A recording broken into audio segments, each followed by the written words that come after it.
హ్రీంకారాసన గర్భితా నలసికాం సౌహ క్లీం కళాం బిభ్రతీం సౌవర్ణాంబరధారిణీం వరసుదా ధౌతాం త్రినేత్రోజ్వలాం వందే పుస్తకపాశమంకుశధరాం స్రగ్భూషితాముజ్వలాం త్వాం గౌరీం త్రిపురాం పరాత్మకలాం శ్రీచక్రసంచారిణీం ఓం శ్రీ దుర్గామల్లీశ్వరభ్యాం నమః.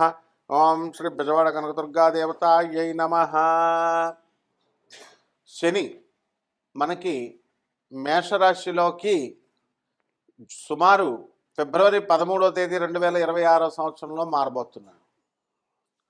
ఆ తర్వాత కొంతకాలం ఉన్న తర్వాత మళ్ళీ జూలై నెలలో మనకి మీనరాశిలోకి సవ్య దశలోకి రాబోతున్నాడు. ఈ కారణంగా మనకి అనేకమైనటువంటి మార్పులు ద్వాదశ రాశుల్లో వస్తాయన్నమాట. అలాగే ఈ జూలై తర్వాత మళ్ళా ఆగస్టు ఆ ప్రాంతంలో మనకి శని సంచారం అనేటటువంటిది 2026 3 సార్లు జరుగుతుందన్నమాట. ఈ కారణంగా శనీశ్వరుడు ఏం చేస్తాడంటే, శనీశ్వరుడు ఏముందండి ఏలినాటి శనిలో ఏం చేస్తాడండి, ఏం చేయడు. అర్ధాష్టమ శని, అష్టమ శని, ఒక నూనె అభిషేకం చేస్తే సరిపోద్ది. లేకపోతే ఒక కిలోంపావు నల్ల నువ్వుల్ని మనం నల్లని వస్త్రాన్ని ఇచ్చి దానం చేసేస్తే శని దోషం పోద్ది పండితులు చెప్తున్నారు అని వీళ్ళు చాలా ధీమాగా ఉంటారన్నమాట. అవన్నీ అలా జరగదమ్మా.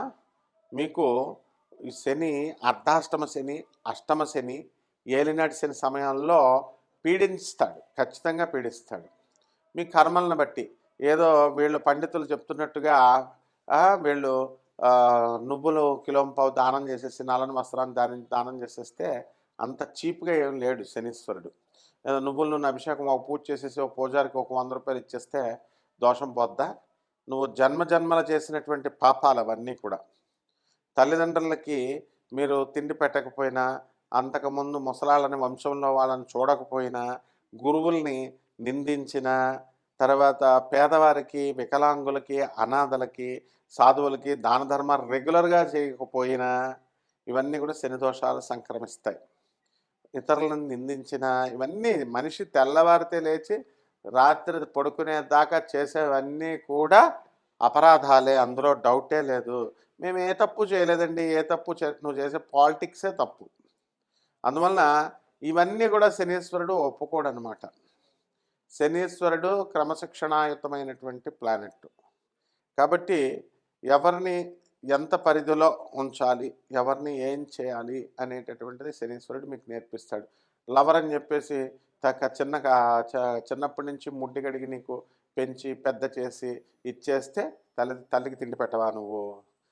తండ్రి నీకు చిన్నప్పటి నుంచి చాలా జాగ్రత్తగా చూసి నిన్ను పెంచి చదివించి ఒక వృత్తి చేస్తే నీ లవర్తో నువ్వు పార్టీలకు వెళ్తావు, కానీ తండ్రి చెప్పేది వినవు, తండ్రిని చూడవా నువ్వు? తండ్రి అడిగితే నువ్వు డబ్బులు ఇస్తావా? అంత మొనగాడివి అయిపోయావా? ఇవన్నీ కూడా శని చూస్తూ ఉంటాడనమాట. అదే లవర్ పిలవగానే కాఫీ షాప్కి, ఇంట్లో పిల్లం నగలు కూడా తీసుకెళ్ళేసి లవర్లకు ఇచ్చేస్తారు. ఇవన్నీ తప్పులు కాదు. అలాగే గురువుకి పంగనామాలు పెట్టేస్తారు, గురువులకి తప్పు కదా. చిన్నప్పటి నుంచి పాఠాలు చెప్పిన మాస్టర్ల దగ్గరికి ఏమైనా ఒక యాపిల్ పండు ఇవ్వడం, ఒక పండు ఇవ్వడం ఏమన్నా ఉన్నాయా? ఏం లేవు. అండ్ శనీశ్వరుడి యొక్క ప్రభావం ఇవన్నీ కూడా చూస్తాడనమాట. అలాగే వంశ పెద్దలు ఎవరో ముసలి వాళ్ళ అనుభవంతో పాపం చెప్తారు. వాళ్ళు చెప్పేది వినకుండా నీకే నా తెలివితేటలు ఉన్నాయి, రాజకీయాలు చేయడం. అలా ఈ శనీశ్వరుడు ఏం చేస్తాడంటే ఇవన్నీ దోషాలు. అందువలన ఇప్పుడు దొంగ పీఠాలు, దొంగ ఆశ్రమాలు, దొంగ ప్రవచనకారులు అంతా సబ్జెక్ట్ లేనటువంటి అందరూ రావడం వల్ల ఇదంతా శనీశ్వరుని యొక్క వక్రించున్నప్పుడు చేసేటటువంటి ఫలితాలన్నమాట. కాబట్టి ఇవన్నీ వాళ్ళు అలాంటి దొంగలే మీకు సెట్ అవుతారు. ఎందువలన ఎప్పుడు మనకి శని ఎప్పుడైతే అర్ధాష్టమ, అష్టమ, ద్వాదశ రాసుల్లోకి మనకి శని వస్తాడో ఇలాంటి దొంగ గురువులు, దొంగ వాళ్ళు వీళ్ళతోనే బాగుంటుంది సాహచర్యం. మంచి వాళ్ళు చెప్పే మాటలు పౌరుషాన్ని తెప్పిస్తాయన్నమాట. కాబట్టి జీవితంలో ఎదగాలంటే ఫస్ట్ లాయల్టీ ఉండాలి, నిజాయితీ, క్రమశిక్షణ, డిసిప్లిన్ ఉండాలా, ట్రాన్స్పరెన్సీ ఉండాలా. ఇలాంటివన్నీ కూడా ఉంటాయి. కాబట్టి ఇవన్నీ కూడా నేర్చుకోవాల్సినటువంటి అవసరం ఉంది. ఇవన్నీ కూడా ద్వాదశ రాశుల వారి మీదకి ఎలాగా ఈ యొక్క జాతకాలు అనేటటువంటివి ఈ శని రాశి మార్పు వల్ల ఎలా జరుగుతాయో చూద్దాము. అలాగే ఇవన్నీ కూడా రాశి ఫలాలు మనం ఈ స్కెలిటన్ ఐడియాగా సింబాలిక్ రిప్రజెంటేషన్గా కోట్ల మందికి కామన్ ప్లాట్ఫారం మీద చూసి చెప్పేటటువంటి రాశి ఫలాలు ఇవన్నీ కూడా. అందువలన మీరు మీ జీవితంలో మీకు ఎప్పుడు జాబ్ వస్తుంది, ఎప్పుడు విడాకులు అవుతాయి, ఎప్పుడు భార్యాభర్తలు కలుస్తారు, ఎప్పుడు మీకు ప్రమోషన్ వస్తుంది, ఎప్పుడు చనిపోతారు మీరు, ఎప్పుడు హార్ట్ అటాక్లు వస్తాయి, ఎప్పుడు వ్యాధులు వస్తాయి, ఎప్పుడు రాజకీయ నాయకులు పదవులు వస్తాయి, ఇలా ప్రతిదీ కూడా మీ వ్యక్తిగత జాతకంలో రాజకీయ నాయకులకు వాళ్ళ జాతకాలు చూడాలి, మామూలు మీకు పదవులు ఏమొస్తాయి, ఇలా వ్యక్తిగత జాతకాలు చూడాలంటే మాత్రము కంపల్సరీ మీ యొక్క date of birth, time of birth, place of birth ఇలా అన్ని వివరాలన్నీ ఉండాలి. ఇవన్నీ కూడా మాకు వాట్సాప్ చేయాలి మీరు. అండ్ నాన్ కమర్షియల్ బేసిస్తో ఈ జాతకాలు అనేటటువంటివి చెప్పడం జరుగుతుంది. అండ్ నాన్ కమర్షియల్ బేస్తో చెప్తున్నాం కదా అని ఇదేదో చీప్గా జాతకాలు కాదు చూసి చెప్పేది. ఒక్కొక్కరికి దగ్గరగా 50,000 ఖర్చు అవుతుంది నేను జాతకం చెప్పాలంటే. I'm the world number 1 astrologer. I use the NASA live reports. Okay, NASA live రిపోర్ట్స్ని చూసి మోడర్న్ సైన్స్ని, ఏన్షియంట్ ఆస్ట్రాలజీని రెండింటిని బ్లెండ్ చేసి చెప్పేటటువంటి ఐఐటి మెడ్రాస్ ప్రొఫెసర్ని, స్టూడెంట్ని నేను, అలుమ్నీని. సో అధర్మణ మీద పండితుడిని. అందువల్ల మీరు ఎవరెవరికైతే జాతకాలు కావాలనుకుంటున్నారో మీరందరూ కూడా చెప్పచ్చు. ఎవడైనా పిచ్చి వేషాలు వేసి కామెంట్స్ రూపంలో కానీ పిచ్చి ఫోన్లు వస్తే తోలు తీసి బొక్కలు ఎరగొట్టిచ్చేస్తాను. నో పోలీస్ తర్వాత కేసులు పెట్టడం, లీగల్ కేసుల తర్వాత వెకిలి చేష్టలు చేస్తే తాట తీసేస్తాను, మళ్ళీ అందులో డౌట్ లేదనమాట. కాబట్టి స్టూడెంట్స్ ఉంటారు మాకు, అవన్నీ కూడా నీ ట్రేసింగ్ అవుట్ అంతా మా కంప్యూటర్ సైన్స్ స్టూడెంట్స్ అంతా ఈజీ 5 క్షణాల్లో మేము ట్రేస్ అవుట్ చేస్తాం. ఎక్కడున్నావు నువ్వు, గతంలో జరిగిన వాళ్ళందరికీ తాట తీసి కూర్చోపెట్టాను.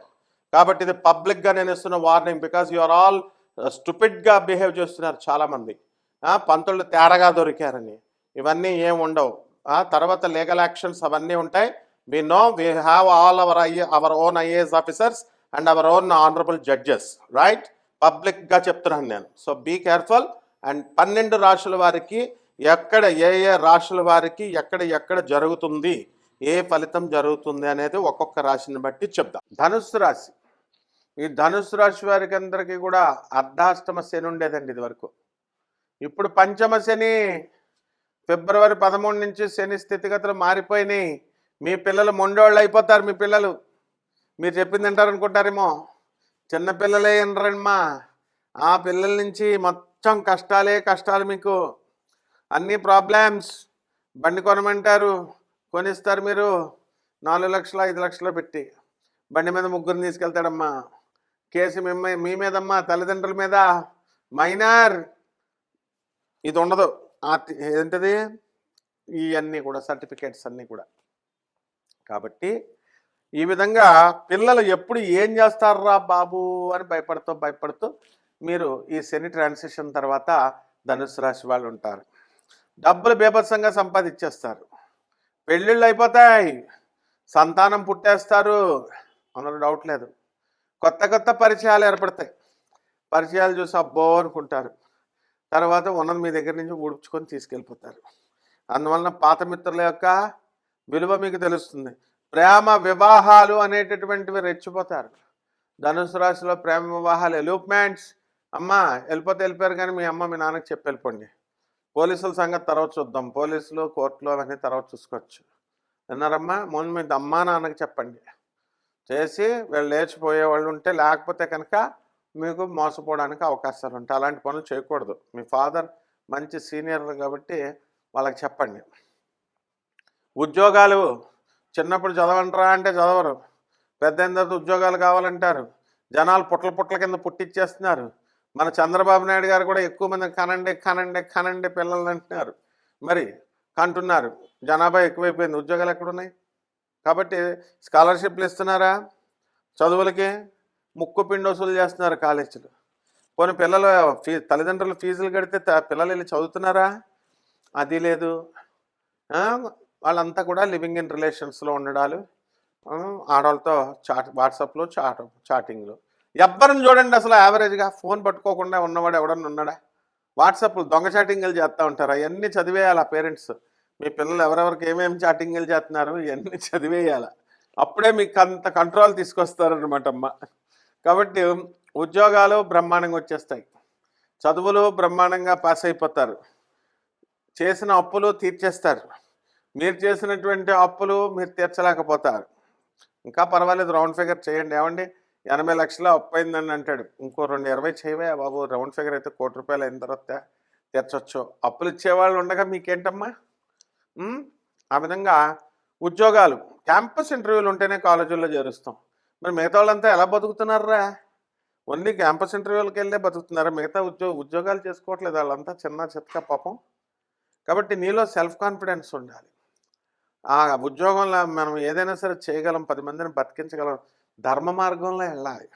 ధర్మ మార్గంలో వెళ్ళకుండా నేను అధర్మంలో వెళ్ళిపోతాను, నాకు డబ్బులు ఇస్తున్నాడు నేను చేసేస్తానంటే కుదరదమ్మా. దెయ్యాలు వచ్చేస్తాయి ఇంటికి. ఒక బ్రాహ్మణ బాలుడు ఒక చార్నెల్లో చేసేవాడు, ఒకడు వచ్చాడు నెగిటివ్ ఎనర్జీ గాడు, వెళ్ళిపోయే లోపల ఒక దెయ్యం కూర్చుంది, దెయ్యం పిల్ల.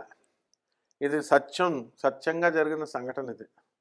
వాళ్ళ ఓనర్ చూశాడు, వాళ్ళ వాచ్మెన్ చూశాడు. అయితే ఆ బ్రాహ్మణ బాలుడు ఇలా ఉంది అని అంటే, నన్ను బెదిరించిన వాడు ఎవడైతే ఉన్నాడో వాడి మీద నేను రక్త పిశాచిని వదిలేస్తా, రక్తకాళిని వదిలేస్తానని బెదిరిస్తాడు ఆడు ఇంకొకడు. ఈ విధంగా భయంగా ఉంటుందన్నమాట ఈ యొక్క ధనుసు రాశి వాళ్ళ పరిస్థితులు. ఏం అర్థం కావట్లేదు కదా మీకు, భూత ప్రేత పిశాచి బాధలు ఉన్నాయన్నమాట. ఇవన్నీ పోవడం కోసం ఏం చేయాలా? దాన ధర్మాలు చేయాలా. ఎవరికి చేయాలా? అనాథ పిల్లలకి, వికలాంగులకి, పేదవారికే. ఈడు పేదోడు అని బిల్డప్ ఇచ్చావనుకో, నువ్వు పేదోడు అయిపోతావు ఫస్ట్. అది పేదోడిని గౌరవిస్తేనే నువ్వు అంత పెద్దగా వెళ్తావు. అలాగే ఈ యొక్క ఎవరు వాళ్ళండి, సాధువులు ఉన్నారు చూసారా, ఆ సాధువులకి దాన ధర్మాలు చేసుకోవాలి. అప్పుడు రైతులు బ్రహ్మాండంగా సాధిస్తారు, పంతులు గారులు పెళ్ళిళ్ళు అవుతాయి. ఆ రకంగా మొత్తం అందరూ కూడా సుఖశాంతులతో ఉంటారు. మరి పరిహారాలు ఏం చేసుకోవాలండి? మరి ఊరికనే ఇచ్చేస్తారండి పరిహారాలు? మరి లేవు. మరి ధూమావతి అమ్మవారు, ఈ ధూమావతి అమ్మవారి యొక్క జపాన్ని చేసుకోవాలా. అంగన్యాస కరన్యాస పూర్వకంగా గురుముఖత అంటే మళ్ళీ దానికి ఏదో పెద్ద ప్రాసెస్ అక్కర్లేదు, నన్ను అడగండి నేను చెప్తాను. ఈ రకంగా చేసుకోవడం ద్వారా బ్రహ్మాండంగా మీకు సుఖశాంతులు లాభాలు జరుగుతాయి. అసలు మర్రి చెట్టు ఓడలను వదలొద్దు, రావి చెట్టును వదలొద్దు. రావి చెట్టు చుట్టూ పొర్లుతూ మీరు ప్రదక్షిణలు చేసుకోవాలి కనీసం. లేకపోతే అలా పొరలేమండి అంటే తిరుపతి మాడవీధుల్లో మాత్రమే పొరులుతామండి అంటే ఇక్కడ నడుస్తూ ప్రదక్షిణాలు చేసుకోండి. ఓం శనేశ్వరాయ నమః అంటూ బ్రహ్మాండంగా ఉంటుంది. శుభమస్తు.